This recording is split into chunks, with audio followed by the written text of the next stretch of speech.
Bismillahirrahmanirrahim. Assalamualaikum warahmatullahi wabarakatuh. Waalaikumsalam warahmatullahi wabarakatuh. Waalaikumsalam warahmatullahi wabarakatuh. Waalaikumsalam. Pertama-tama puji dan syukur senantiasa kita panjatkan kehadirat Allah Subhanahu wa taala atas limpahan rahmatnya sehingga kita diberi kesehatan yang baik, kesempatan yang baik untuk bersama-sama bersilaturahmi menghadiri doa bersama 391 tahun Sultan Hasanuddin, Raja Goa ke-16, leluhur kita semua. Mudah-mudahan apa yang kita lakukan pada malam hari ini mendapatkan hidayah dari Allah Subhanahu wa taala dan beliau almarhum tetap mendapatkan tempat yang terbaik di sisi Allah Subhanahu wa taala. Amin, amin. Amin amin ya rabbal alamin. Dan salam serta salawat kita panjatkan ke junjungan kita Nabi besar Muhammad SAW yang telah membawa syiar Islam kepada kita semua sehingga nikmat Islam sampai hari ini dan seterusnya insya Allah kita akan terus-menerus merasakannya. Dan Bapak Ibu sekalian serta hadirin sekalian, sengaja pada hari ini 12 Januari 2022, tepatnya 391 tahun yang lalu, 12 Januari 1631, telah lahir seorang hamba Allah yang bernama Iman Lombasi Daimat Tawang, Pakkarengana Karai Montomangape, nama Arabnya Sultan Hasanuddin, Raja Goa ke-16. Yang mana pada malam hari ini kita mengambil inisiatif untuk berkumpul bersama untuk mendoakan beliau, dan tentu saja jejak dan warisan beliau tetap kita pegang bersama untuk kemaslahatan umat, untuk kesejahteraan rakyat secara keseluruhan ke depannya. Bapak Ibu sekalian yang sama berbahagia, pada kesempatan malam hari ini, kegiatan ini dilaksanakan atas kolaborasi antara Makassar City Heritage dengan Lembaga Adat Kerajaan Sanrobone atau lebih dikenal dengan Karain Sanrobone, yang mana sengaja kita melakukan kerjasama ini dalam rangka saling memperkuat ke depannya. Dan perlu saya sampaikan bahwa ini adalah inisiatif yang kita mulai dari kecil-kecil dulu. Kedepannya kita akan bersama-sama secara keseluruhan, baik itu di Goa, Tallo, Galesom, Pulau Bangkeng, dan seterusnya, sampai ke Bantaeng, bahkan sampai ke Selayar, untuk selalu bergandengan tangan dalam rangka memperkuat bangkitnya kembali sejarah emas orang-orang Makassar yang telah ditorehkan oleh para pendahulu kita setidaknya di abad 16-17. Ya, tentu saja pencapaian yang begitu besar itu terjadi karena ada persatuan dan kesatuan di antara mereka, dan tidak mustahil kita semua tentu juga memiliki niat yang sama, visi yang sama untuk kembali bersama-sama membesarkan bangsa kita ini, bangsa Makassar, untuk kejayaan Indonesia ke depan. Dan pada malam hari ini kita tidak punya narasumber khusus untuk membawakan semacam tausiah khusus, karena ini lebih kepada ya kebersamaan kita ya. Kita menggunakan momentum ini agar kebersamaan kita ke depan dari seluruh katakanlah siapapun yang bersimpati dan menaruh perhatian kepada jasa-jasa besar Sombaya Sultan Hasanuddin, untuk kita bergandengan tangan dalam rangka memperkokoh persatuan dan kesatuan itu sebagai kontribusi kita kepada tegaknya Negara Kesatuan Republik Indonesia ini. Bapak Ibu sekalian, sebagaimana kita ketahui, beliau Sultan Hasanuddin telah dianugerahi gelar pahlawan nasional oleh Presiden Republik Indonesia dengan nomor 087-TK-1973 pada tanggal 6 November 1973 di masa pemerintahan Presiden Soeharto waktu itu. Nah, oleh karena itu saya kira ini adalah warisan yang luar biasa berharga bagi kita semua, yang mana tentu saja nilai-nilainya begitu luhur dan begitu besar serta begitu agung, sehingga tiap-tiap kita ini semua memiliki tanggung jawab moral untuk berkontribusi dan tetap menjaga keutuhan Negara Kesatuan Republik Indonesia ini dari Goa Tallo untuk Indonesia jaya ke depan.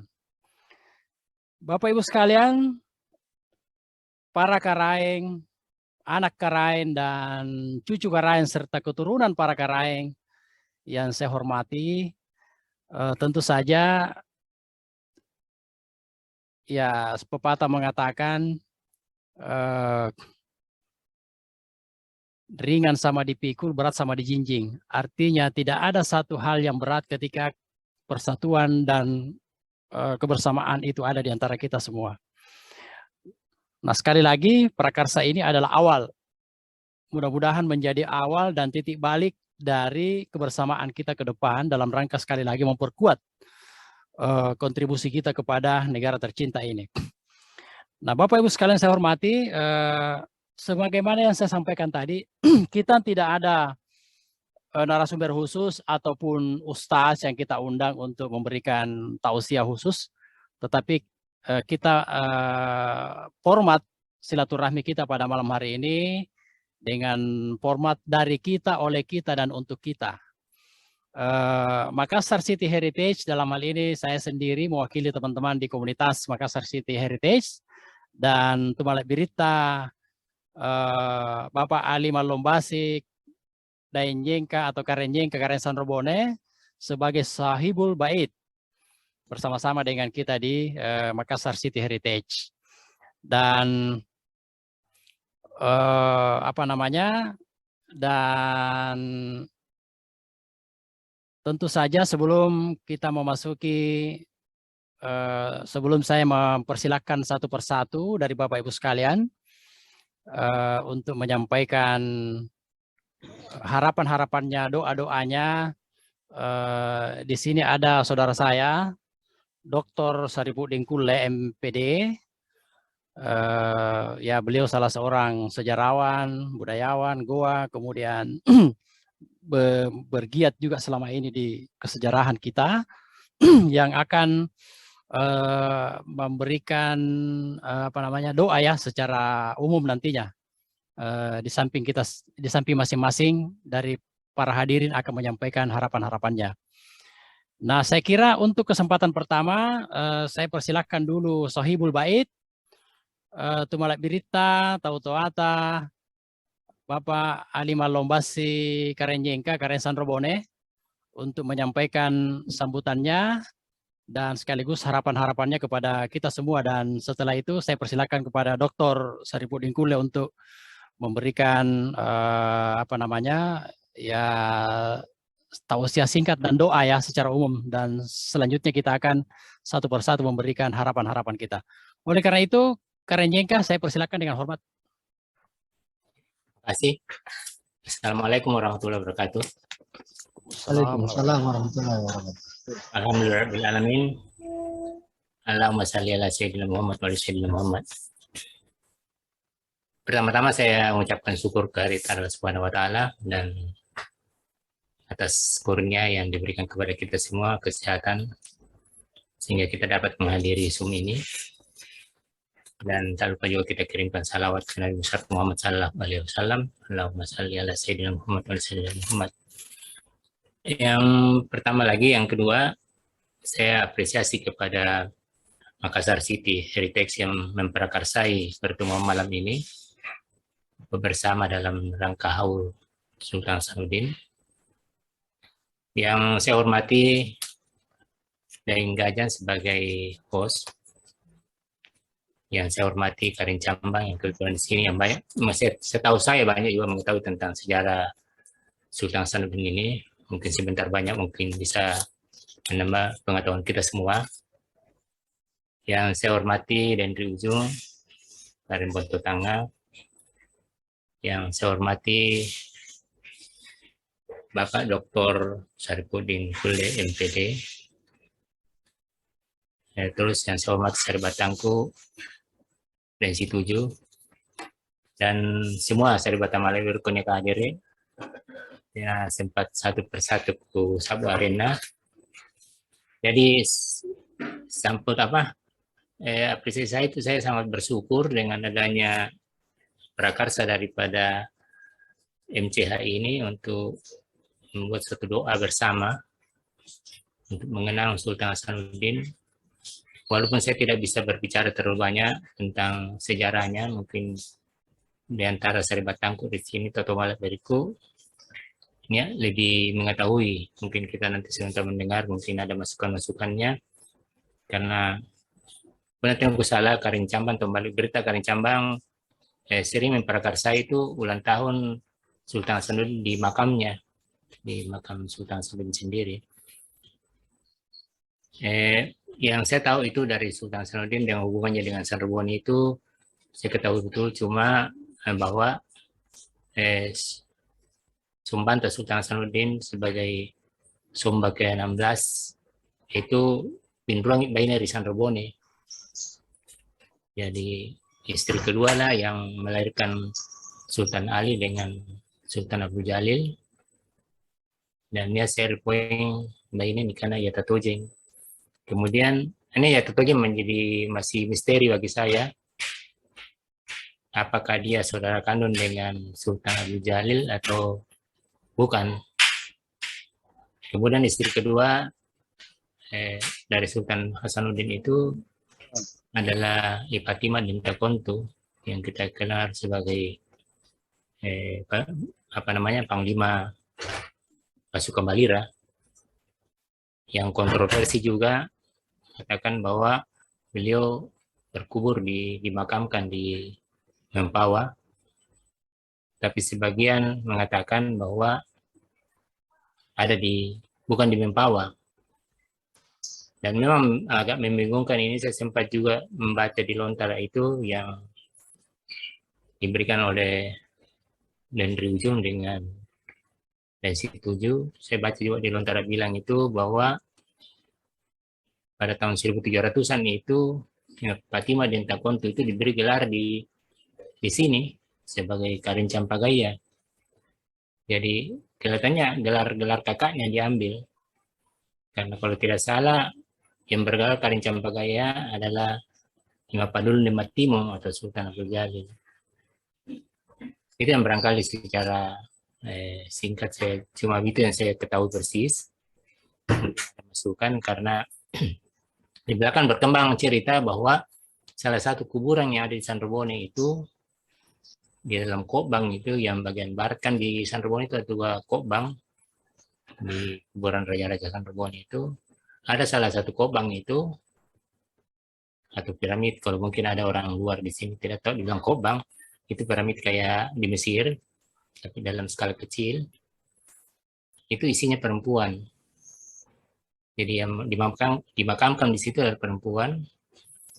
Cerita pertama itu mengatakan bahwa itulah ya Tatojeng adalah Raja Sanreboni sebagai pengganti Sultan Abdul Jalil. Itu yang ditahu. Tapi belakangan berkembang ternyata ada sebelum Abdul Jalil itu ada antaranya sebelum Abdul Jalil itu yang tertulis di silsilah kami itu, karena Sultan Abdul Jalil itu pernah jadi raja di Sanreboni, kemudian ditarik ke Goa sebagai Somba. Ada mengatakan bahwa Sultan Abdul Jalil selama dia Somba itu dia memegang 2 kerajaan itu, jadi tetap dia sebagai raja di Sanreboni. Tapi kemungkinannya pelaksana tugasnya itu Yata Tojeng, karena Yata Tojeng tertulis sebagai Raja Sanreboni yang ke-10. Kemudian saya cerita sedikit mundur. Jadi sebelum Sultan Abdul Jalil ada namanya Karim Banyuanyar sebagai raja ke-8. Di antara ini ternyata ada raja lagi di tengahnya. Ini yang hilang. Kami juga kemarin berkunjung ke Bali dan ternyata ada salah satu keluarga yang hadir barangkali di Palalo itu menemukan bahwa ada salah satu Raja Sanroboni yang menetap di Bali. Kemarin sempat kami telusuri dan yang kampung yang dinamakan di sana makam dari diperkirakan makam dari Sultan Raja Sanroboni itu ada di Pulau Serangan dan Pasar. Kami sudah sampai ke makam beliau dan pewarisnya di sana itu memang ragu karena yang berkembang itu dikatakan bahwa kampung Bugis. Jadi sempat saya diskusi, tidak apa barangkali ya saya akan lanjutkan sedikit untuk itu. Tidak apa-apa, Kareng, silakan aja.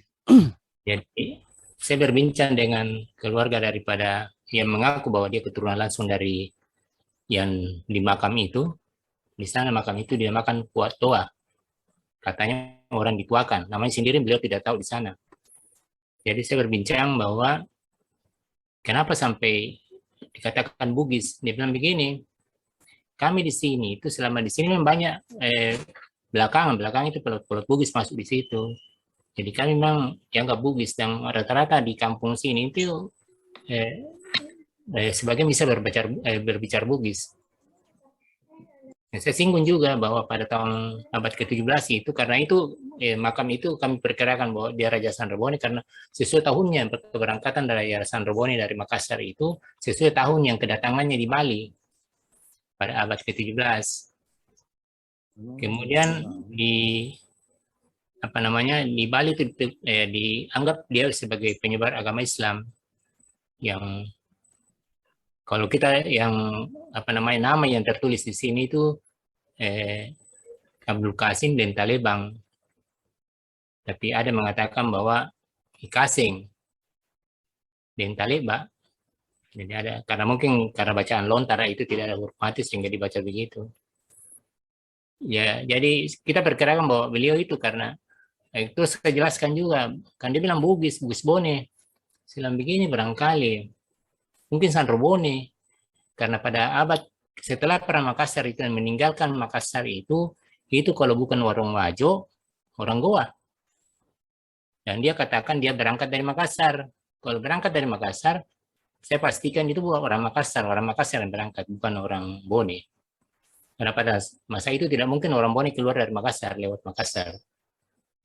Perkiraan saya begitu. Dia logika masuk di akalnya juga. Betul begitu.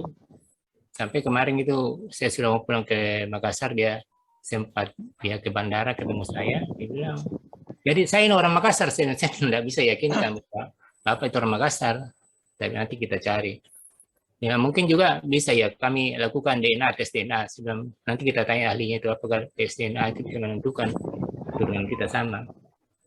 Sementara dengan di ujung itu ada foto saya kirimkan penjaga kuburnya, itu mirip katanya dengan saya. Tapi lebih mirip itu ini yang aku turunan langsungnya mirip juga dengan saya sekali tanya. Jadi itu yang sekadar termasuk karena saya cerita karena termasuk keturunan dari Sultan Hasanuddin semua. Dan sempat saya cerita barangkali mungkin saya juga buka ini karena siapa tahu ada yang lebih mengetahui itu bisa memberi masukan kepada kami. Karena terus terang ini kami di Sanrobone sementara menelusuri dengan beberapa kami tim itu tentang Sanrobone. Karena setelah menelusuri itu baru saya tahu sebenarnya itu Sanrobone suatu kerajaan besar dahulu kala ya, bukan sekarang. Saya juga baru tahu, jadi saya minta terima kasih kepada teman-teman yang membantu saya. Dulunya saya anggap itu kerajaan seperti kerajaan kecil lah yang seperti sekarang, bahwa dia di bawah kerajaan Goa yang kecil sama dengan kerajaan-kerajaan lainnya. Tapi setelah dibuka lontar itu ternyata Sanrobone itu pegang peranan di dalam kerajaan Makassar.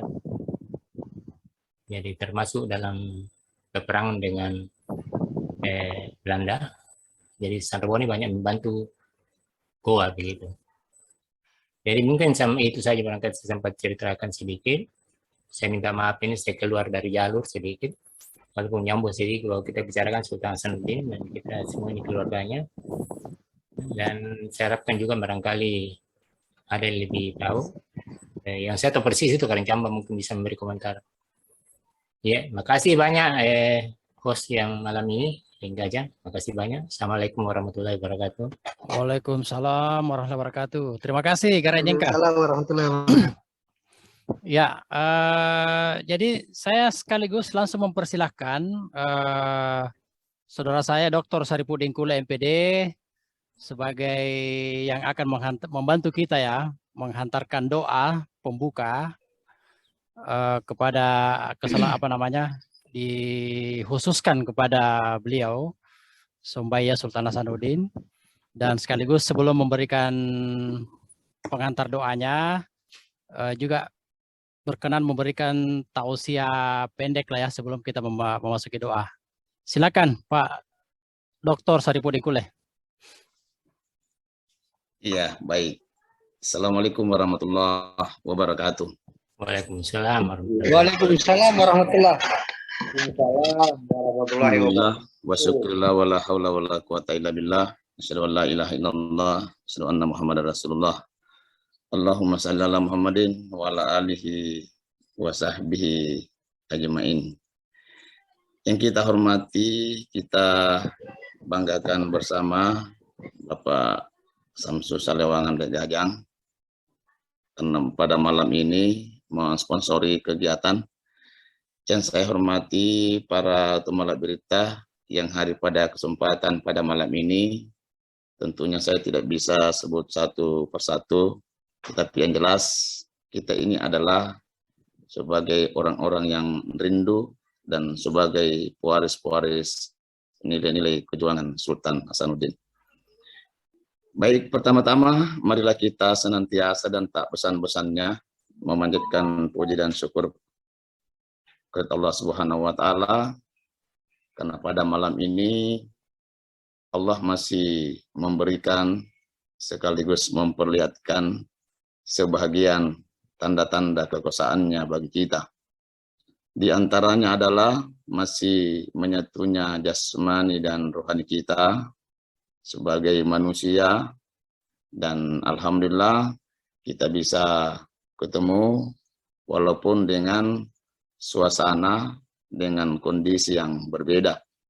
Salam dan salawat semoga tetap tercurah, terlimpah kepada junjungan kita Nabiullah Muhammad Sallallahu Alaihi Wasallam sebagai Nabi yang memberikan pencerahan dalam hal bagaimana hidup bisa lebih baik. Para peserta yang berbahagia, jadi saya ini menjelang salat Isya ini, Gajang baru saya buka WA ini, mohon maaf ini. Oleh karena itu, karena diberikan amanah, ya saya memberikan apa yang saya tahu dan sebagai berbagai bahan bacaan. Saya memperkenalkan juga diri, saya Saripudin, ya orang kampung saya dari Bontolangkasa, Kecamatan Bontonompo. Keluarga saya memberikan nama Daeng Kule. Kenapa saya sembunyikan Daengnya? Ya karena kita berkiprah dengan berbagai etnis, sehingga saya sembunyikan itu. Sehingga orang kontradiktif, apakah itu Kule, Daeng Kule, atau Bapak namanya Daeng Kule. Itulah yang sebaiknya. Ya. Baik, saya pernah menyusun tesis yang berjudul Gerakan Karanggalesong menentang dominasi Belanda pasca Perjanjian Bungaya. Ini tesis yang saya selesaikan di Pascasarjana Universitas Negeri Makassar. Walaupun tentunya kalau berbicara Karanggalesong tidak terlepas dengan keterlibatan Sultan Hasanuddin, yang pada malam ini kita mencoba untuk mendapatkan informasi-informasi terkait dengan almarhum Imalumbasi dan Matawang. Tentunya pada malam ini kita angkat karena kita akan mencari tahu, dan setelah kita tahu dan kita pahami, tentunya kita akan menghadirkan sebuah energi baru, sebuah semangat baru, bahwa kita hadir ini adalah sebagai pewaris-pewaris perjuangan, sebagai pejuang-pejuang. Oleh karena itu, sebagai gambaran saja bahwa Sultan Hasanuddin dalam hal penentangannya kepada melawan kepada Belanda, karena ada 3 hal bagi Belanda yang menjadi acuan khusus. Yang pertama dari sisi politik, kekuasaan, Belanda adalah berusaha semaksimal mungkin untuk menguasai kawasan timur Nusantara ini, di mana yang sebagai pemegang kekuatan, pemegang kekuasaan untuk kawasan timur Nusantara ini adalah Kerajaan Goa. Kerajaan Goa tentunya dipimpin pada masa itu adalah Raja Goa yang ke-16. Dari sisi berdasarkan catatan sejarah, karena Belanda masuk ya pada masa Raja Goa ke-15, Sultan Malikus Said atau Sultan Muhammad Said. Oleh karena itu, karena dia yang berperan menjadi penguasa hebat yang tersohor pada zaman itu, maka pihak Belanda berusaha semaksimal mungkin untuk melawan, memerangi Sultan Hasanuddin, karena di samping sebagai raja, dia juga ikut serta yang paling punya pengaruh dari sekian kerajaan-kerajaan yang ada di kawasan timur Nusantara, baik yang besar maupun yang kecil. Yang kemudian yang kedua yang dilakukan oleh pihak Belanda di dalam penguasaan di kawasan timur ini adalah terkait dengan masalah ekonomi. Berarti ada keinginan untuk penguasaan perdagangan. Sementara untuk kawasan timur ini adalah didominasi terkait dengan hasil-hasil buminya, rempah-rempahnya yang kalau kondisi alam memang yang sangat melimpah, dan orang-orang Eropa yang disponsori oleh Belanda juga berusaha mencari hasil-hasil yang dari kawasan timur Indonesia. Yang kemudian yang ketiga adalah terkait dengan persoalan agama. Itu kajian kami, tentunya adalah persoalan agama Nasrani yang dikembangkan oleh pihak Belanda. Tetapi karena kerajaan Goa sudah menerima Islam dan bahkan Islam dijadikan sebagai agama kerajaan. Berdasarkan hasil seminar pada masa itu, Pak Saharul Yassin Limpo masih Sekda Goa, itu disepakati bahwa Goa itu dijadikan hadir sebagai hari jadinya pada tahun 1320. Kemudian dalam Lontara Bilang Raja Goa Tallo, Islam masuk itu pada tahun 1603. Oleh karena itu, ada 2 hal yang menjadi pertaruhan tersendiri adalah terkait dengan penyebaran Islam itu sendiri dan perbaikan ekonomi masyarakat kerajaan Goa dan daerah-daerah wilayahnya atau mitranya atau komunitasnya. Ada yang perlu kami sampaikan juga di sini, ketika Belanda tidak mampu melakukan perjuangan sendiri, tentunya membonceng orang Sulawesi Selatan yang kita kenal dengan Arung Palaka, yang nama aslinya adalah Latenri Tata. Inilah yang menurut sumber yang kita bisa baca dalam bukunya Profesor Dr. Andi Matulada dengan menjudul menyusuri Makassar, tentunya kita bisa mendapatkan beberapa informasi. Yang kemudian yang kedua, Profesor Dr. Zainal Abidin, kemudian rujukan kita sebagai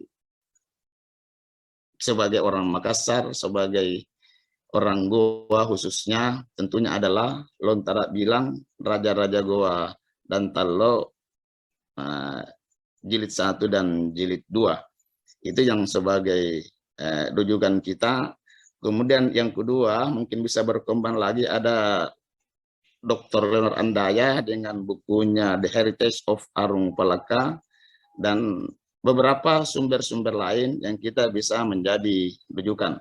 Saya berterima kasih kepada pembicara pertama tadi memberikan kita gambaran, tetapi yang jelas ketika awal kerajaan Goa diserang, ketika pertama diserang di Sambung Jawa, menurut ceritanya, menurut sumber ini adalah Sambung Jawa, inilah awal mulanya yang penuh dengan pohon pandan karena tidak mampu ditembus, bahkan memakai dengan peluru ujungnya pakai emas, sehingga setelah itu pandang kering, kemudian ditembak lagi dengan meriam yang terbakar dan bisa lolos. Kemudian perlahan-lahanlah naik untuk keliling dari Galeso, Sanrobone, naik ke Bantaeng, dan bahkan ke Sinjai sampai kepada di Sulawesi Tenggara. Nah, setelah pulang, tentunya adalah Arung Palaka membangun sebuah kekuatan yang besar, bagaimana berhubungan dengan orang-orang Bugis. Tentunya adalah ada kekuatan-kekuatan tersendiri. Oleh karena itu, yang mendapatkan perhatian bagi kita adalah Sanrobone yang sangat luar biasa, karena ya saya pernah naik ke Sanrobone, melihat benteng Sanrobone, dan sudah sampaikan tadi ada Kopbang, itu kan yang orang Makassar ya menyebut tidak bisa menggunakan Kopbang, apakah itu awalnya adalah kubah. Jadi bangunan-bangunan kubah itu ya orang-orang Makassar pasti menyebutnya Kopbang. Nah, begitu juga di Lakiung, makam Syekh Yusuf, karena pakai juga kubah sehingga disebut juga Kopbang. Begitu juga dengan masjid. Orang Makassar pada masa itu dialeknya belum bisa menyebut nama masjid. Orang Bugis juga tidak bisa menyebut nama masjid. Dia hanya menyebut dengan dialek lokalnya sebagai orang Makassar. Orang Makassar Masigi, kalau orang Bugis Masigi. Yang kemudian kita lihat di dalam bukunya, dalam buku Sultan Hasanuddin yang beberapa ditulis oleh beberapa sejarawan, ketika pulang Arung Palak bersama dengan Belanda, orang Belanda, di pertaruhan benteng di 1667, kalau saya tidak salah, itu di bulan Juli 1667, ketika bobol benteng Sanrobone, maka dilanjutkan lagi ke Galesong. Di Galesong pada tahun 1000 masuk bulan 8, perang habis-habisan. Orang-orang Galesong dibantu dengan dengan masyarakat sekitarnya. Nah, setelah bobol lagi benteng Galesong, kemudian beralih kepada di Barombong. Di Barombong yang terakhir yang kita kenal sebagai sampai sekarang ini sebagai orang Goa adalah Capaya Ribungaya atau perjanjian Bungaya. Ujung dari sekian pertaruhan peperangan itu adalah berakhir di Bungaya, yang di ujungnya ketika kita dari Bontolandra kita ke utara sedikit, kemudian belokkan masuk kota Makassar. Nah, di situ kita dapati yang berdasarkan hasil kajian Balai Kajian Sejarah, itu di situ sebagai hasil kajiannya bahwa disitulah yang dilaksanakan perjanjian Bungaya, Ya memang sebelumnya ketika bobol benteng Galesong, runtuhnya benteng Galesong, maka ada gencatan senjata. Berdasarkan catatan itu 24 Agustus 1667, ketika bobol lah, maka tidak ada pilihan lain, maka terjadilah gencatan senjata. Jadi Agustus, September, Oktober, November, itu terjadi gencatan senjata perang antara melihat perang saudara. Ini sangat luar biasa, sehingga pada tahun 1667, 18 November itu diadakan perjanjian Bungaya. Kalau kita mau melihat naskahnya, tentunya yang saya pernah mendapatkan naskahnya di dalam tulisan Arab tetapi bahasa Makassar. Yang kita kenal di sini adalah Arab Serang. Jadi kita bisa lihat memuat 30 pasal. Jadi 29 pasalnya dan satu pasal penutup. Kemudian yang paling menarik hebat lagi adalah ketika pertaruhan pada 1668 Sultan Hasanuddin melakukan sebuah penyerangan ke benteng Rotterdam, benteng Ujung Pandang, tetapi tidak sukses. Maka pada tahun 1669, karena markas istananya Sultan Hasanuddin berada di Sombo Opu, kita kenal sekarang adalah sebagai benteng terbesar kerajaan Goa, sebagai juga pusat pemerintahan, adalah pada di benteng Sombo Opu. Beberapa sumber mengatakan bahwa sebuah pertaruhan besar-besaran 40 hari 40 malam pada tahun 1669, dan disitulah kekuatan yang sangat dahsyat, kekuatan yang sangat luar biasa, sehingga Sultan Hasanuddin dengan sangat terpaksa harus menyerah dan harus meninggalkan benteng Sombo Opu. Dan setelah selesai hancurnya benteng Sombo Opu, maka Sultan Hasanuddin mendirikan lagi tidak jauh, hanya beberapa kilo dari benteng Sombo Opu, mendirikan benteng Anak Goa. Ya, pernah yang pernah kita mendatangi benteng Anak Goa, yang itu hanya tanah, walaupun beberapa dari batu bata, tetapi itu luar biasa yang kita lihat, dan sekarang menjadi ya perumahan, menjadi benteng perumahan benteng Anak Goa. Oleh karena itu, apa yang perlu kami sampaikan di sini adalah ketika Sultan Hasanuddin ini beralih, tentunya memindahkan kerajaan kekuasaannya kepada anaknya. Kemudian yang kedua, saya tambahkan juga sedikit karena terkait dengan Ipatima dan Takontu. Saya pernah ya menambah referensi pemahaman kesejarahan saya, karena ketika Karaeng Galesong ke Jawa, kemudian Syekh Yusuf juga ke Jawa, dan Ipatima dan Takontu, dan berdasarkan sumber yang saya dapatkan itu adalah anaknya, anak terakhirnya, anak bungsunya Sultan Hasanuddin. Jadi dia mengunjungi di Banten ketika seluruh keluarganya Syekh Yusuf ditangkap dan dipenjara oleh Belanda, maka Ipatima dan Takontu meninggalkan Banten, meninggalkan Batavia, dan beliau menuju ke Pontianak, Kalimantan Barat.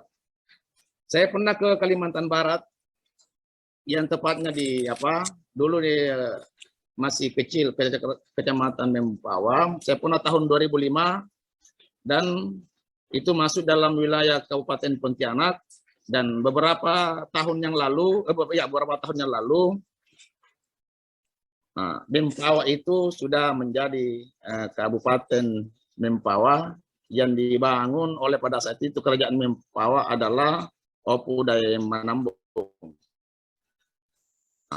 Kalau ada dari keluarga kita, dari Bapak Ibu yang pada kesempatan ini. Jadi makam Ipatima Daeng Takontu itu berada di Pulau Temejo, Kalimantan Barat, Kabupaten Mempawah, dan sekarang dijadikan wisata kunjungan pariwisata.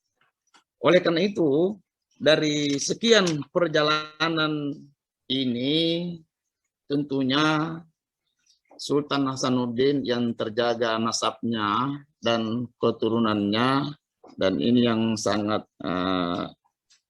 sangat luar biasa. Tetapi yang pasti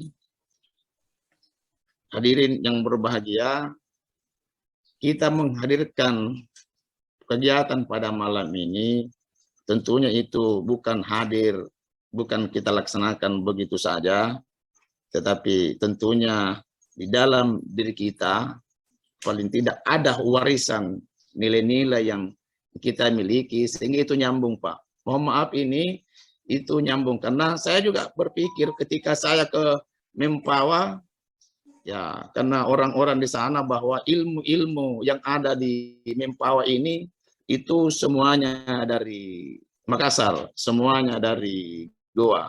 Walaupun dominan Bugis juga di situ, pengaruh Bugis luar biasa, karena kita pernah lihat dalam sejarah itu ketika hancurnya benteng Sombopo 1669, dan kemudian karena kerajaan Wajo ikut juga membantu kerajaan Goa, maka pada tahun 1670 maka pihak Belanda juga menyerang benteng Tosorawajo. Ketika hancur benteng Tosorawajo di Kabupaten Wajo, maka terjadilah pengungsian besar-besaran orang-orang Bugis di Sulawesi Selatan. Karena untuk Wajo itu luar biasa, orang-orang Mandar, bantuannya kepada kerajaan Goa itu adalah luar biasa. Baik, saudara sekalian, oleh karena itu tentunya ini sangat luar biasa karena umur Sultan Hasanuddin, kalau misalnya orang hebat, ini adalah kalau walaupun sepintas kita juga bisa mengambil sebuah pelajaran, karena Sultan Hasanuddin ini tentunya adalah darah putri dari Sanrobone, itu adalah yang mengangkat jiwa-jiwa kepahlawanan, dan termasuk dengan Sultan Abdul Jalil Karain Sanrobone.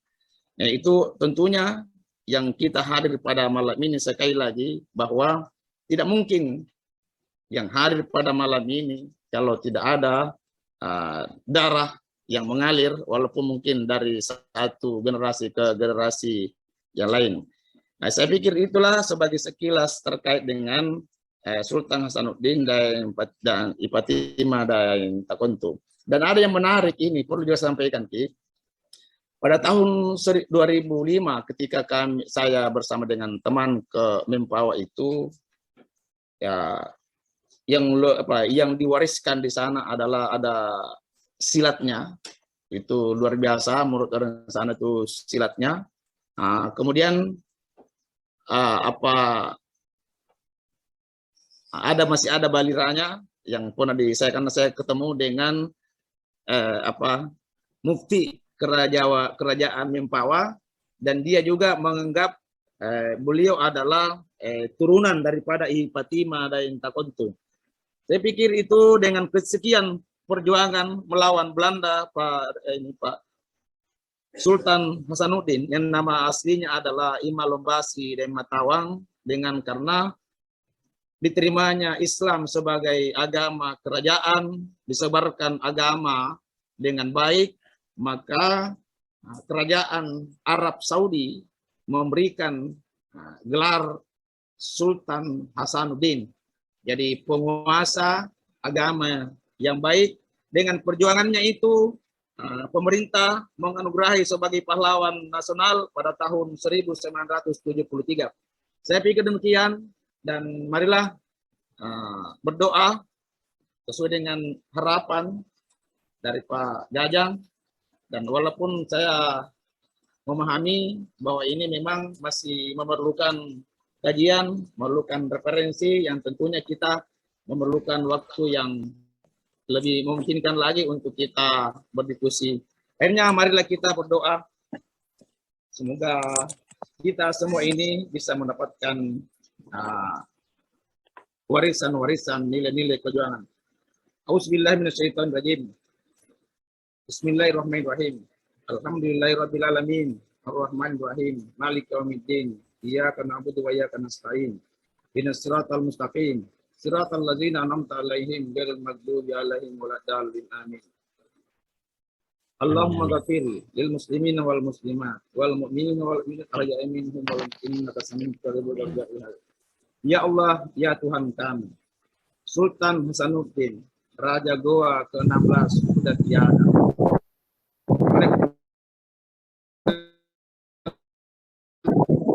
Ya Allah, ya Tuhan kami, kekuatan, kebesaran Sultan Hasanuddin adalah sungguh sangat luar biasa. Oleh karena itu, berikanlah kekuatan, kekuasaan bagi kami untuk menumbuhkan semangat-semangat perjuangan, semangat-semangat kebersamaan, sehingga kami tidak termasuk orang-orang yang dijajah oleh bangsa kami sendiri, apalagi bangsa dari luar. Ya Allah, ya Tuhan kami, perbaikilah ekonomi kami, sehingga kami ini generasi-generasi pelanjut Sultan Hasanuddin dan tidak berada pada garis kemiskinan, tidak menjadi santapan orang-orang lain. Ya Allah, ya Tuhan kami, pertemukanlah kami dengan orang-orang baik, pertemukanlah kami dengan yang mempunyai nilai-nilai perjuangan kepada kami. Ya Allah, ya Tuhan kami, persaudarakan kami orang-orang yang sangat mencintai kepada Sultan Hasanuddin, yang sangat dikenal sebagai pahlawan dari timur, pahlawan yang sangat luar biasa. Oleh karena itu, semoga kita semua senantiasa terjaga dan terlindungi dari Allah Subhanahu wa taala. Allahumma rabbana la tu'akhizna in nasina aw akhtana. Rabbana wa la tahmil alaina isran kama hamaltahu 'alal ladzina min qablina. Rabbana wa la tuhammilna ma la taqata bih. Wa'fu 'anna waghfir lana warhamna anta maulana fansurna 'alal qawmil kafirin. Aina warhamu kama rabbayana shighara. Rabbana atina fid dunya hasanah wa fil akhirati hasanah wa qina azabannar. Subhana rabbika rabbil izzati amma yasifun wa salamun alal mursalin walhamdulillahi rabbil alamin. Mohon maaf atas segala kekurangan dan segala keterbatasan. Maaf, ini kondisi di sekitar rumah ini hujan deras, dan semoga pertemuan kita ini mendapat keberkahan dari Allah Subhanahu wa taala. Wassalamualaikum warahmatullahi wabarakatuh. Amin. Waalaikumsalam. Amin ya rabbal alamin. Terima kasih saudara saya Dr. Saripudin Kule atas tausiah sejarahnya sekaligus memimpin kita dalam doa. Semoga arwah yang mulia Sultan Hasanuddin tetap mendapatkan tempat terbaik di sisi Allah Subhanahu wa taala. Baik. Amin. Bapak Ibu sekalian yang saya hormati, selanjutnya saya akan mengundang satu persatu untuk menyampaikan harapan-harapannya terhadap apa yang akan kita lakukan ke depan, tentu berdasarkan dan berlandaskan nilai-nilai luhur yang diwariskan oleh beliau sebagai tokoh panutan kita bersama. Kesempatan pertama saya undang saudara kita, teman Birita Andi Ilham Karen Cambang untuk bisa buka mic dan memberikan sepatah dua kata dan harapan-harapan untuk memperkokoh kesatuan dan kebersamaan kita ke depannya. Silakan Karen Cambang. Baik, terima kasih banyak. Assalamualaikum warahmatullahi wabarakatuh. Waalaikumsalam warahmatullahi wabarakatuh. Untuk saudara-saudara kita yang ada di sini, terutama Karen Sanggobone, Karen Yengka, juga Kakanda Samsul Salewangang, dan mohon maaf Kakanda juga Dr. Saripudin Dekulet tadi, dan teman-teman yang banyak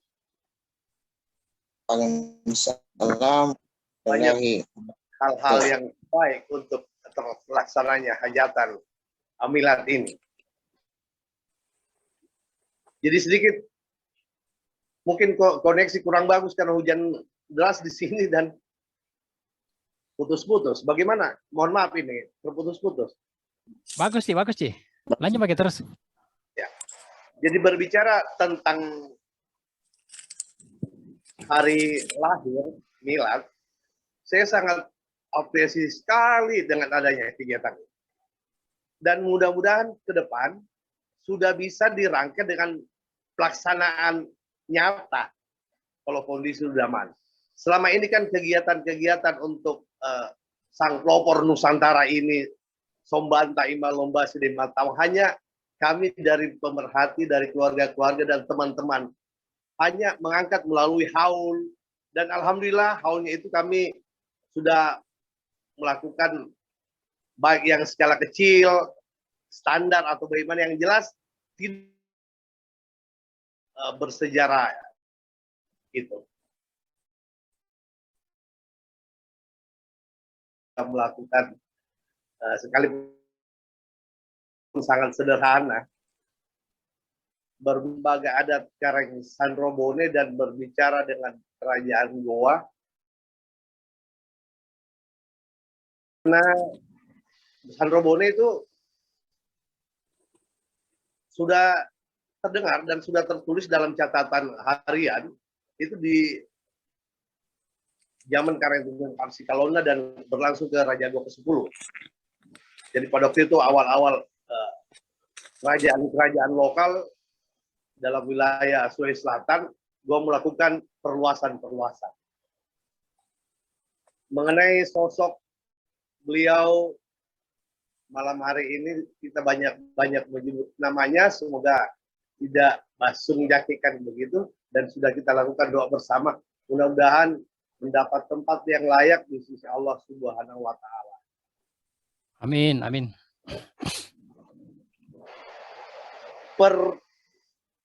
Peperangan-peperangan yang tadi sempat disinggung banyak, sebenarnya banyak sekali yang sudah dibahas oleh Pak Sarifudin Quleh. Itu sudah mulai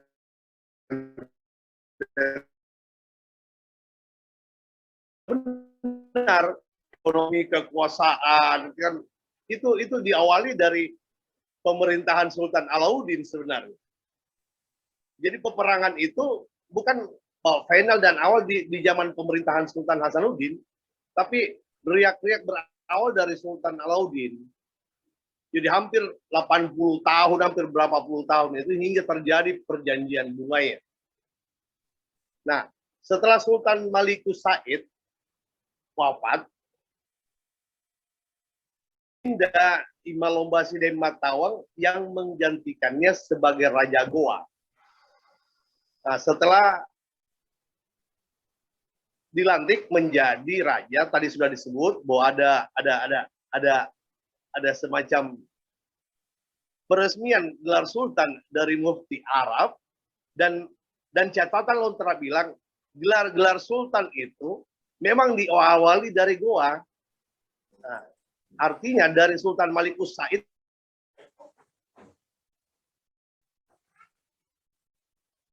di bawah naungan Mufti atau Mufti Arab, di bawah naungan kan semacam gubernur, di bawah naungan Turki Osman.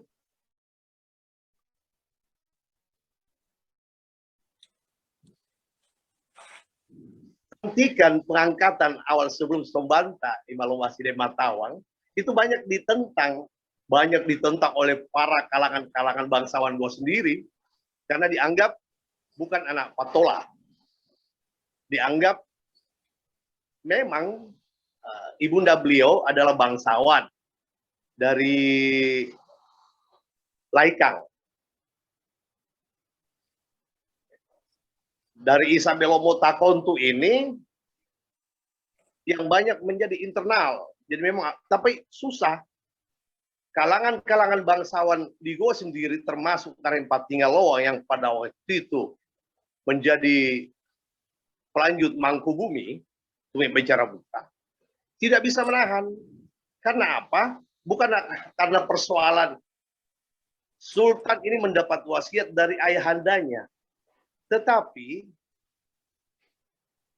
Sultan Hasanuddin dari jenjang-jenjang karir sebagai seorang pemimpin itu sudah dilihat dari jabatan-jabatan sebelumnya pernah menjadi tukajana, angkat perang, sehingga mereka para bangsawan ini susah untuk menyaingi atau menandingi. Sehingga dasar inilah sehingga wasiat diberikan kepadanya dalam hal soal pemerintahan, dia yang paling banyak menghantar gua ke depan atau menghadapi situasi-situasi peperangan pada waktu itu. Jadi Baginda itu sangat besar pengaruhnya di kalangan pemuda-pemuda bangsawan. Dan awal pengangkatannya sebenarnya VOC di Jakarta itu sedikit merasa gembira karena mungkin bisa melihat bahwa masih muda, bisa diajak kerjasama ke depan atau bagaimana. Tetapi salah kaprah dengan naiknya Sultan Nasruddin, penekanan terhadap VOC di timur itu semakin digencarkan. Itu pertempuran laut dan pembebasan Buton. Itu Sultan Nasruddin sendiri yang memimpin armada. Sehingga VOC meninggalkan benteng di Buton itu dan bahkan membumi hanguskan persediaan. Nah, itulah gambaran. Saya hanya melengkapi apa yang disampaikan tadi. Jadi persoalan memasuki peperangan hingga runtuhnya benteng Somboopu sebenarnya kalau dilihat ya mungkin bukan karena persoalan strategi perang, tapi memang kadang kondisi yang membuat kita harus menerima kenyataan itu. Seperti tadi digambarkan, rentetan penyerangan untuk menduduki kota Sombo itu kan butuh proses waktu. Jadi Bantaeng habis, Sanrobone hancur, Galeso hancur, masuk ke zona rawan Barombong, ini yang menjadi titik akhir suatu sebenarnya bukan penaklukan. VOC hanya membuat strategi dengan penekanan, dengan mengajukan perjanjian perdamaian. Jadi sebenarnya perjanjian bunga itu adalah gencatan senjata sudah benar dan mengajukan perjanjian. Dan itu pun diterima dengan sangat terpaksa.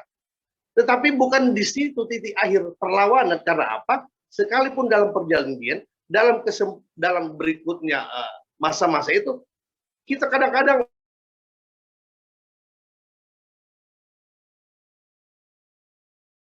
tidak mau menerima perjanjian ini, banyak melakukan penekanan sendiri terhadap Sultan. Sehingga dianggap suatu pelanggaran, karena kita kan penyerangan yang dilakukan oleh Karunrung ke benteng Ujung Pandang tapi gagal. Itulah yang membuat 1669 serangan umum untuk menghancurkan Somboopu.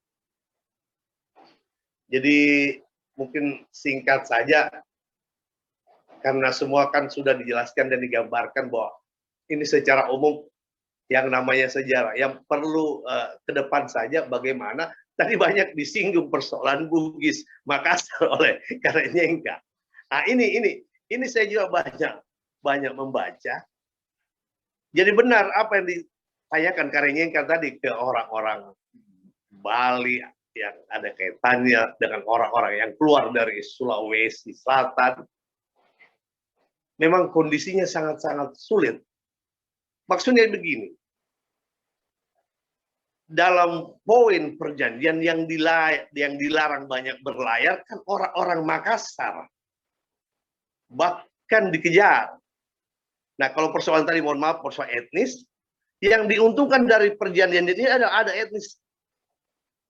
Jadi hanya orang-orang pelarian saja, itu kadang-kadang untuk menyelamatkan dirinya, mohon maaf. Bahkan ada pengakuan, ada beberapa teman, turunan-turunan, atau keluarga yang masih menjadi di daerah Malaysia.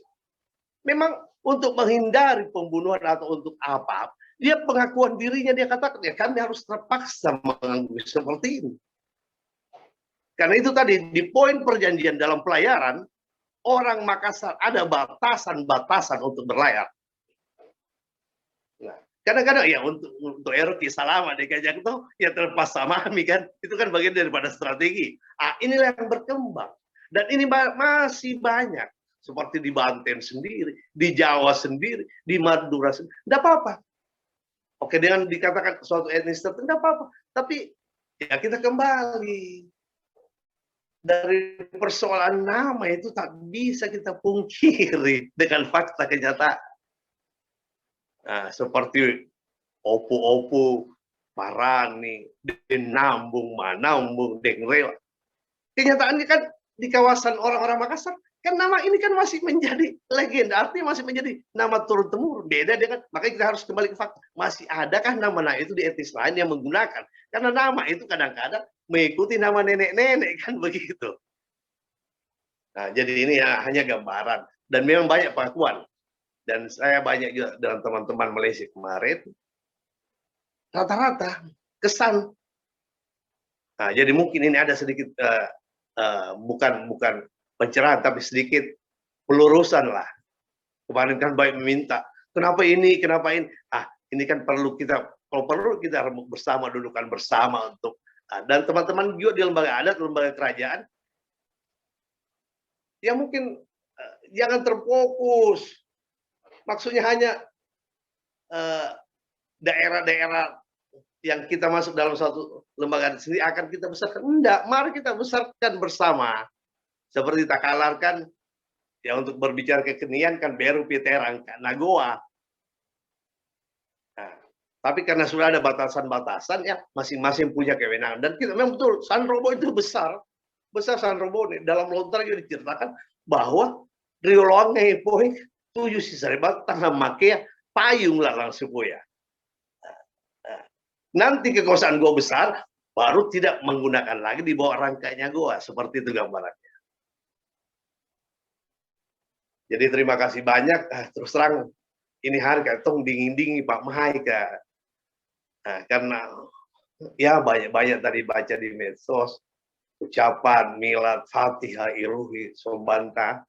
Tetapi ada, ya kita semua, benar apa yang dikatakan, tidak mungkin kita ada perhatian kalau tidak ada rasa dan menurut tadi Pak Dokter ada tetesan-tetesan darah. Itu saya kuncinya. Jadi ada perhatian kita. Jadi cukup sampai di sini penyelesaiannya, nanti kita lanjut lagi. Agak-agak terharu ini melihat. Ya, makasih banyak. Salam malak berikut, sehat-sehat semua. Wassalamualaikum warahmatullahi wabarakatuh. Waalaikumsalam warahmatullahi wabarakatuh. Terima kasih Karen Cambang atas harapan-harapannya, dan ya inilah manfaat besar dari silaturahmi kan. Kita bisa saling mengisi, saling memperkuat, lalu kemudian sekali lagi ya apa namanya, bersatu kita teguh, bercerai kita runtuh. Kan itu kuncinya, ya kan? Nah, Bapak Ibu sekalian serta saudara-saudara sekalian, saya kemudian mempersilakan selanjutnya saudara saya ini Nasruddin Hasan Desi 7. Nah, ini mewakili Tumai Lalang ini. Silakan Desi 7 buka mic.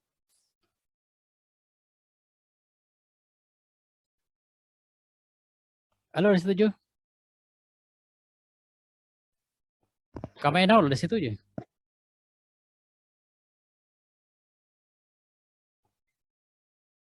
IC bukan Desi 7 nih.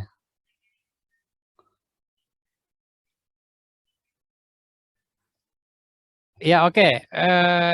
Kalau begitu saya mengundang dulu saudara kita yang ada di luar sana ya. Saya lihat salah satu pemerhati sejarah budaya Makassar, khususnya Gua Tallo, itu saudara kita yang ada di Kediri ini. Mudah-mudahan Mbak Fitri bisa membuka mic-nya untuk menyampaikan harapan-harapannya, sudut pandangnya dari Mbak Fitri sendiri sebagai orang yang tinggal dan besar di Jawa, dan tetapi dekat dengan makam Karanggalesong di Ngantang itu ya. Mbak Fitri bisa buka mic. Assalamualaikum Dek Ganjang. Wah, ini baru muncul nih dari situ nih. Oke, Mbak Fitri sebentar ya. Ini dari situ udah muncul nih. Oke, silakan. Dari situ. Sederhana yang saya mau sampaikan dalam memperingati kepahlawanan di kewafatan Sombaya Sultan Hasanuddin, bahwa menghimbau kepada Saribat agar bicara sejarah, jangan lupa bicara berdasarkan sumber lontara bilang, na lontara paturolowang. Tutur bisa dipakai manakala tidak bertentangan dari kedua sumber utama itu. Sebab kita sudah ketahui bersama dalam perjalanan obrolan sejarah selama ini, kita banyak menemukan sumber-sumber data sekunder banyak lepas dari data primer. Itu saja deh Gajang. Assalamualaikum warahmatullahi wabarakatuh. Terima kasih, udah setuju. Mbak Fitri udah bisa buka mic-nya? Kita persilakan dulu saudara-saudara kita yang dari luar ya. Oh, Mbak Fitri belum ya? Apa Sofian dari Sumatera Barat? Pak Sofian? Tadi mana Pak Sofian?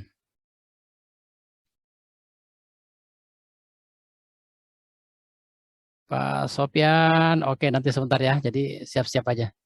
Iya, kalau begitu disilakan jangan raise hand ya.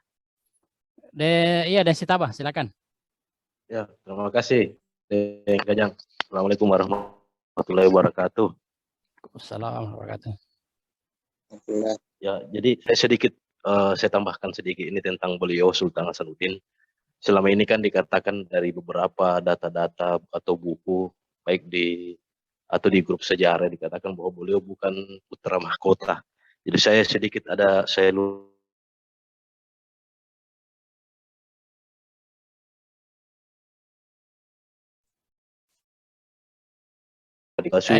jauh sebelum itu sudah ada diamanatkan oleh orang tuanya. Jadi Sultan Hasanuddin sebenarnya di sini adalah putra mahkota sebenarnya.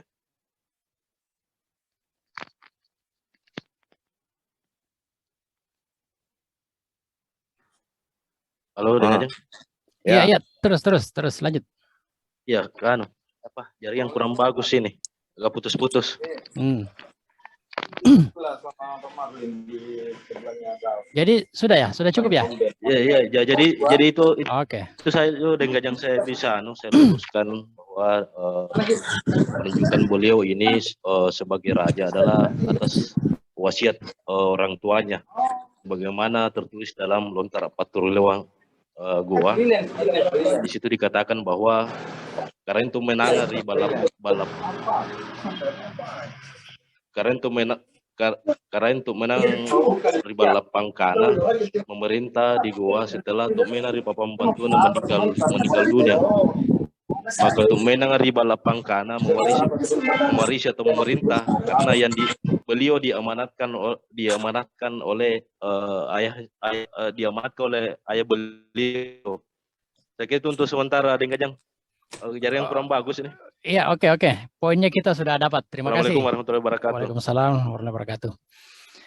Ya, selanjutnya ini saya persilakan Andi Chang Pamasang ini dari keluarga kerukunan gua di Enrekang ini. Andi Chang bisa buka mic?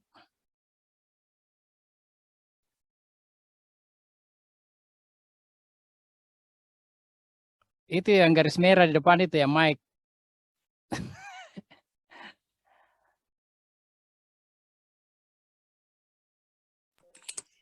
Ya, dibuka. Mute.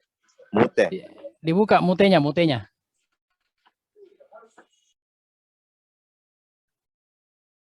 Mutenya Andi Chang, itu mic-nya. Lain masih dengan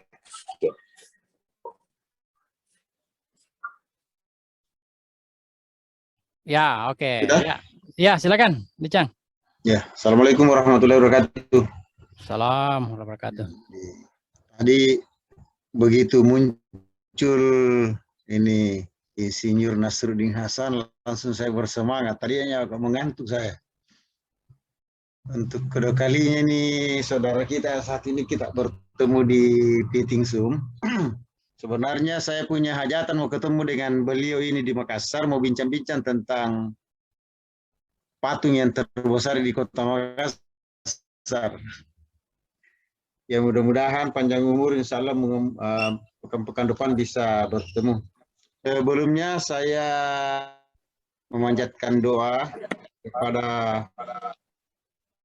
almarhum Sultan Hasanuddin Raja Goa ke-16.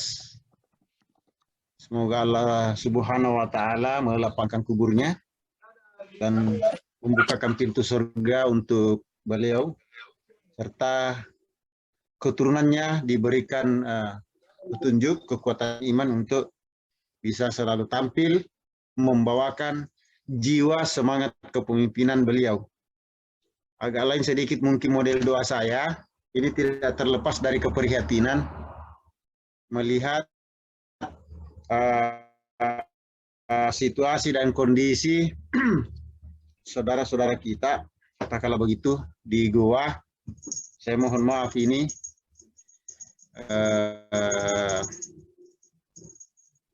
banyak gejolak-gejolak sedikit, gejolak-gejolak internal di sana yang sudah mulai bermunculan, kelompok-kelompok memperatasnamakan sebagai Raja Goa. Tentu saya selaku orang awam, katakanlah begitu, prihatin melihat situasi seperti ini. Harusnya itu tidak terjadi. Dan saya semakin kaget, tadi barusan saja dikasih kabar oleh salah seorang sahabat yang juga turunan Raja Goa, tapi berdomisili Kabupaten Kriak di Kabupaten Goa.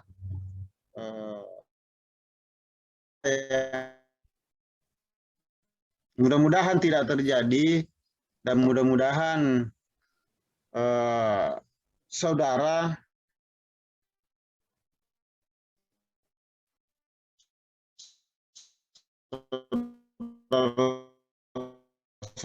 kita di sana, yang pertama dinilai oleh seseorang adalah kelakuan kita. Kembali kepada Desi 7 tadi, saya sangat sepakat bahwa kalau kita berbicara tentang Sultan Hasanuddin dalam hal ini Raja-Raja Goa, tentu kita harus kembali kepada kitabnya itu sendiri, supaya tidak terkesan bahwa kita ini mendongeng. Jadi sekali lagi saya mohon maaf, mungkin agak lain-lain sedikit. Saya katakan tadi, memang kayaknya ya seperti itu. Jadi seharusnya ada, kita merujuk kepada katakanlah lontar bilang, atau tidak dengan ada perasaan ingin mengangkat salah satu tangkai. Ya, jadi perasaan saya sebenarnya masih kurang bagus ini, kurang nyaman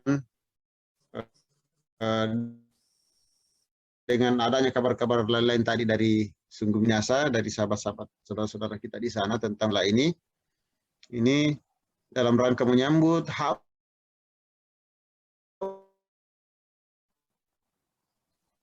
Sultan Hasanuddin, seharusnya riak-riak seperti itu tidak ada atau dihilangkan sama sekali. Jadi begitu untuk sementara, Dek Gajang dilanjut dulu, sebentar saya berkomentar lebih lanjut lagi. Dan mungkin untuk saudara sahabat atau mungkin Kakanda ini, Insinyur Nasruddin Hasan, mungkin ada nomor HP-nya bisa dititip Dian barangkali. Saya mau ngobrol sebentar setelah acara ini tentang patung besar itu. Terima kasih. Assalamualaikum warahmatullahi wabarakatuh. Terima kasih ya. Nanti saya titip. Ya, terima kasih Andi Cam Pamasangi dari Andrekan ya. Walaupun di Andrekan, tetapi setiap detik situasi di gua tetap dimonitor ya. Sama dengan saya, biar saya di Jakarta tetap juga monitor.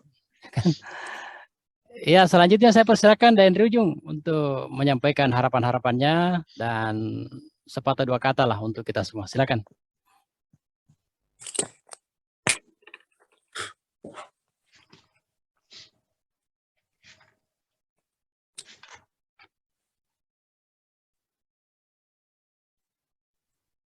Belum kedengaran, belum.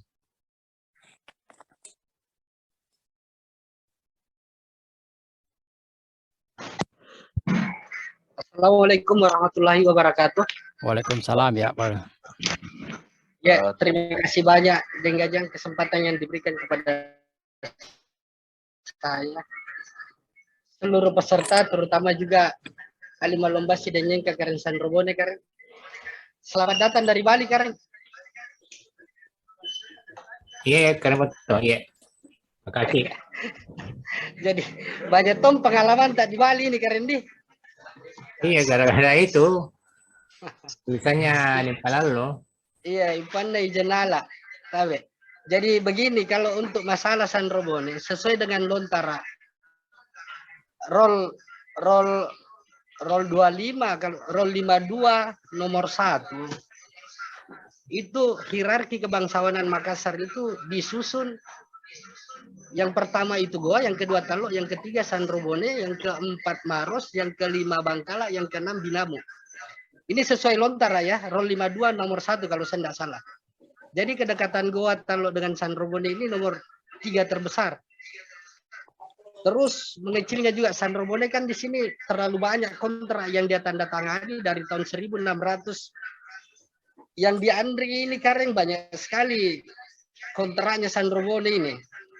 15 Juli 1669, 5 Oktober 1667, terus 19 Agustus 1710, tanda tangan lagi di tahun 1738, terus masuk di 1780. Jadi banyak sampai Sandrobone hilang dan mengecil ini Karen. Sampai kontraknya saya baca itu 1860. Jadi wajar-wajar saja kalau kita menganggap kita itu kecil. Karena kontraknya Sandrobone itu, waduh, kalau saya baca ayat-ayatnya memang pasal-pasalnya Karen. Sampai keluarga tidak bisa ketemu, saling surat menyurat, tidak boleh meninggalkan lokasi, baik yang dari Sandrobone maupun yang dari luar. Jadi mereka hilang, secara kekeluargaan mereka hilang. Ini di kontrak 1780 yang saya baca sampai 1801. Begitu. Oke. Saya kembali ke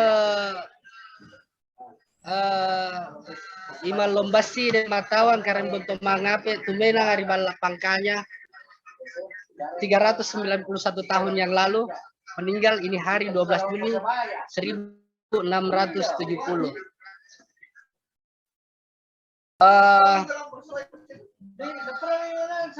Perang-perang yang pernah diikuti beliau ini banyak sekali nih di Lontara bilang disebutkan. Mulai 16 Desember tahun 54. Jadi dari kecil ini dia sudah diikutkan ini perang terus sama bapaknya. 22 Mei, 8 Juli, 16 Desember,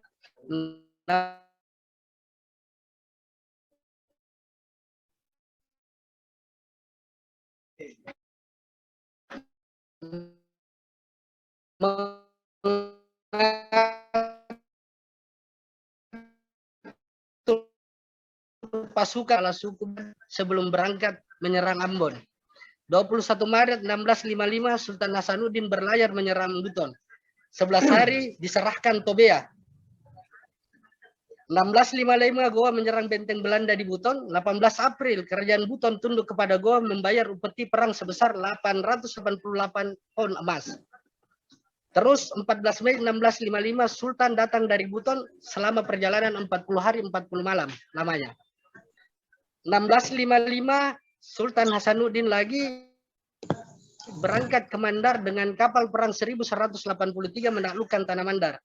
23 Oktober 1655 Karempopo menghancurkan benteng Belanda, Bontocai terbakar.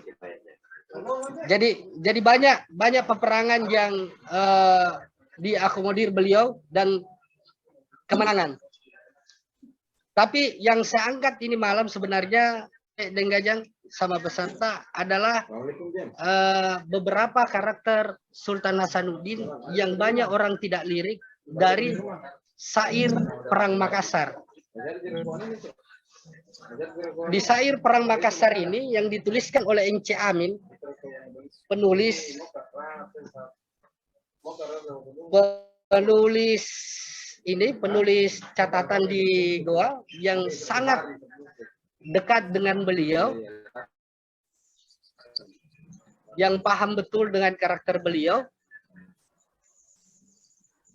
Ini dia sampaikan syair perang Makassar. Tapi banyak juga yang menjadi persoalan ini, tanda tanya terhadap syair perang Makassar, karena ini bernaskah Melayu. Syairnya bernaskah Melayu yang pertama. Terus dia dibuat setelah syair ini dicurigai dibuat tahun 1669. Setelah terjadi perang Makassar 1, 67, 68, 69 baru dibuat, dan beliau kayaknya Ince-Amin ini hijrah ke Ambon setelah itu. Karena naskah ini ditemukan juga di Ambon, dan Ince-Amin beliau di sebelah itu dipanggil Ince Ambon juga.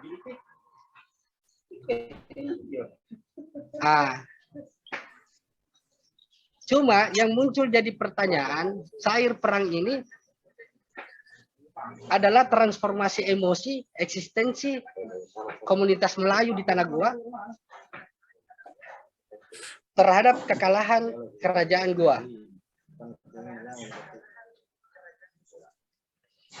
Jadi beliau ini banyak menuliskan syair-syair perang. Jadi dari syair perang ini kita bisa menemukan beberapa karakter dari Sultan Hasanuddin, beberapa sifat yang bisa kita ambil, bagaimana sifat-sifatnya Belanda juga yang disebutkan dari syair perang Makassar ini. Salah satu contohnya syairnya itu kan begini bunyinya, kalau saya tidak salah. Tamat karangan perang Makassar, tewas dengan Bugis Belanda kufar, disebabkan orang anak Makassar tewasnya perang karena lapar. Jadi syair perang Makassar ini lebih banyak ke transformasi emosi Ince-Amin terhadap kekalahan kerajaan Goa di waktu itu.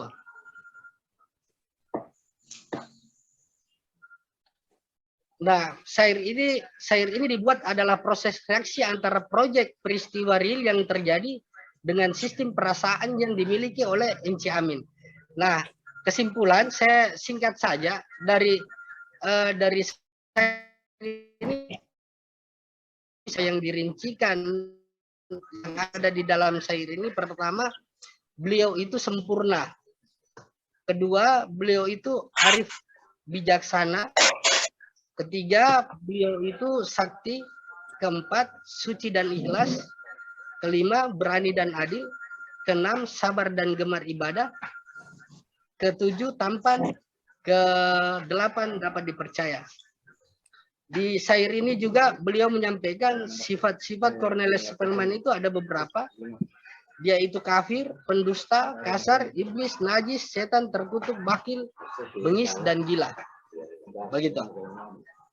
Jadi sekedar itu saya hanya mau menyampaikan beberapa sifat-sifat beliau yang disampaikan lewat syair perang Makassar oleh Ince-Amin. Saya kembalikan kepada host Deng Gajang, sekedar itu informasinya ini malam Deng Gajang saya bisa bagi untuk teman-teman yang lain. Assalamualaikum warahmatullahi wabarakatuh. Waalaikumsalam warahmatullahi wabarakatuh. Terima kasih Den Rujung atas tambahan informasinya sehingga makin memperkaya kita ya. Selanjutnya saya persilakan saudara kita Korhas Dailurang dari Manado. Silakan.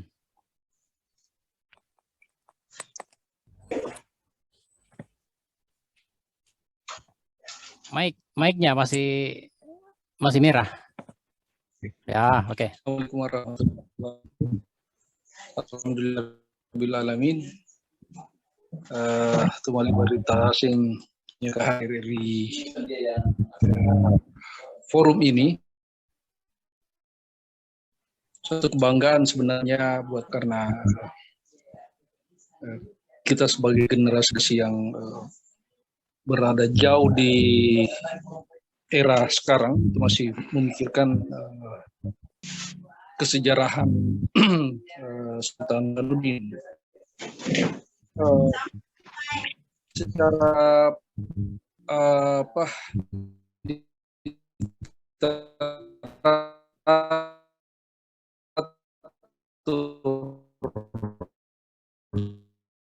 sebenarnya kawan pengamat tentang sejarah Sultan Hasanuddin yang belum kita tahu,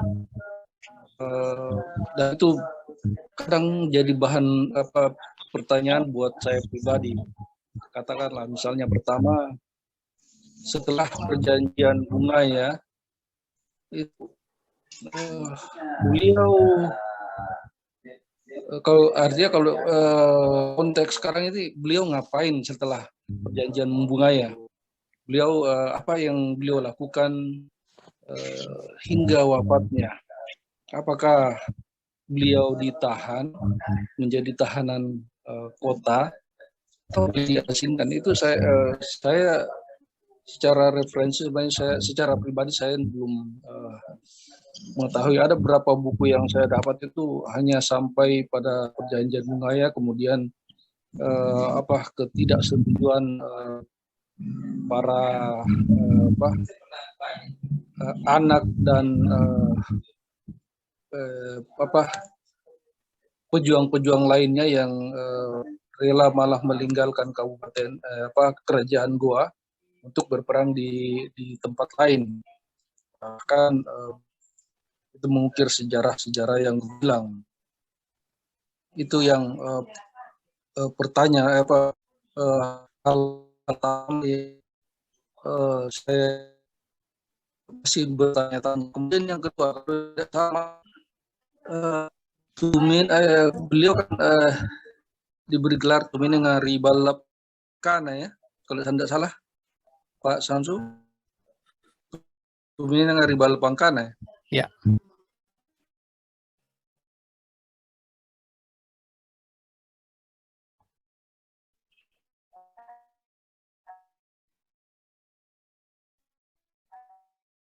Dari lurang, dari lurang diulangi karena koneksinya tidak kedengaran. Silakan diulangi. Ini yang untuk yang kedua ini, itu kan kalau tidak salah ya, maaf ya kalau Sultan Hasanuddin kan diberi gelar oleh ketika Tuminenga Ribalapkana. Ya. Gitu barangkali anunya. Ya, Anumerta. Pendidikan almarhum ya.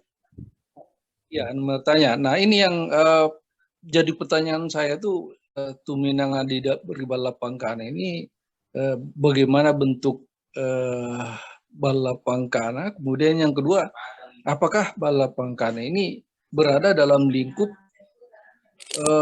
wilayah makam beliau sekarang, atau berada di wilayah Somba Opu? Itu yang jadi bahan pertanyaan barangkali bapak-bapak yang ada di sini nih nanti akan memberikan gambaran, dan saya kira perlu kita dua hal itu perlu memang kalau seandainya ada yang bisa menulis itu apa yang beliau lakukan setelah Tuhannya, dan yang kedua itu tentang kesejarahan Tuminenga Ribalapkana itu. Saya kira itu saja yang saya tidak memberikan tanggapan karena memang secara referensi saya termasuk orang yang sangat miskin dengan referensi-referensi yang tersebut semacam itu. Terima kasih. Assalamualaikum warahmatullahi wabarakatuh. Waalaikumsalam. Terima kasih Delurang. Ya, jadi dua poin yang perlu semacam diberikan penggambaran ya, sesuai dengan apa yang kita baca di referensi baik itu dari Lontara maupun tulisan para saksi yang kemudian menjadi referensi sebagai data primer ya. Artinya tahun periode 1667 sampai dengan 1670, di mana beliau sudah turun dari sebagai Raja Goa sampai wafatnya, itu beliau sebagai apa, berperan sebagai apa di situ ya. Karena kita tahu pasca perjanjian Bungai 1667, perang itu tidak berhenti sampai dengan betul-betul Sembo'opu rata dengan tanah pada tahun 1669 sampai beliau wafat pada tahun 1670. Mungkin sebentar ada teman-teman, Bapak Ibu sekalian yang bisa berbagi ya, berbagi pengetahuan yang selama ini didapatkan dari berbagai macam sumber ya. Terus yang kedua, gelar Anumerta tentang balap pangkana ini. Ya, sebagaimana kita pahami bersama kan, bahwa gelar Anumerta diberikan kepada seorang bangsawan itu atau seorang raja, itu berdasarkan riwayat kewafatannya. Nah, asumsi kita selama ini, beliau wafat di rumahnya sendiri, beliau yang bernama Balap Pangkaya. Nah, mungkin ada kesejarahan soal Balap Pangkaya ini. Sebelum saya mempersilakan kepada yang lain, silakan Resen yang ingin berbagi informasi.